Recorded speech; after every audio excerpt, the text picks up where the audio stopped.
আমি সবাইকে জোর করতালি দেওয়ার জন্য অনুরোধ করছি। রাঙ্গামাটির হাপ্তা উপজেলা প্রশাসন ও উপজেলা ক্রীড়া সংস্থার আয়োজনে জাতির পিতা বঙ্গবন্ধু শেখ মুজিবুর রহমান জাতীয় গোল্ড কাপ ফুটবল টুর্নামেন্টর অনূর্ধ্ব-17 বালক বিভাগত চ্যাম্পিয়ন হয়ে 4 নম্বর হাপ্তা ইউনিয়ন।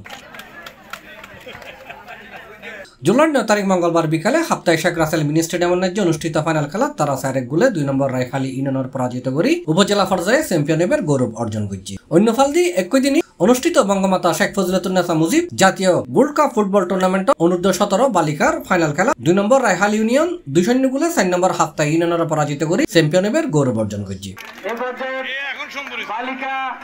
খেলা শেষে রাঙ্গামাটি জেলা পরিষদের সদস্য অংশু সাইন চৌধুরী প্রধান অতিথি হিসেবে উপস্থিত থাকি বিজয়ী এবং রানার্স আপ দলের মাঝে ট্রফি বিতরণ করছে। হাপ্তায় উপজেলা নির্বাহী কর্মকর্তা ও উপজেলা ক্রীড়া সংস্থার সভাপতি মোহাম্মদ মহিউদ্দিনের সভাপতিত্বে আয়োজিত ফাইনাল খেলাত উপজেলা সহকারী কমিশনার ভূমি স্বরূপ মুহুরী, উপজেলা পরিষদের মহিলা vice chairman beauty Hossain, Chandrakona খ্রিস্টান হাসপাতালের পরিচালক ডাক্তার প্রবীর খিয়া, ওয়াগা টি এস্টেটের ব্যবস্থাপনা পরিচালক আমিনুর রশিদ কাদেরী, হাপ্তায় উপজেলা ক্রীড়া সংস্থার সাধারণ সম্পাদক বিদর্শন বড়ুয়া, 1 নম্বর চন্দ্রকোনা ইউপি চেয়ারম্যান মোহাম্মদ আক্তার হোসেন মিলন সহ ক্রীড়া সংস্থার কার্যনির্বাহী সদস্য এবং ক্রীড়া মোদী দর্শক উপস্থিত আছে।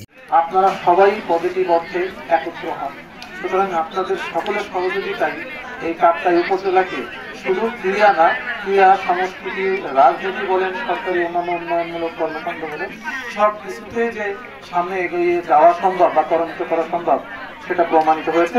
তো আপনাদের প্রতি আমি কৃতজ্ঞ। হ্যাঁ, আমরা বেস্ট 11 মাঠে থাকি, অতিরিক্ত খেলোয়াড়রা মাঠে নামছেন, আমরা সবাই করতালির মাধ্যমে আমাদের খুদে খেলোয়াড়দেরকে আমরা অনুপ্রাণিত করি। C+ চট্টগ্রাম।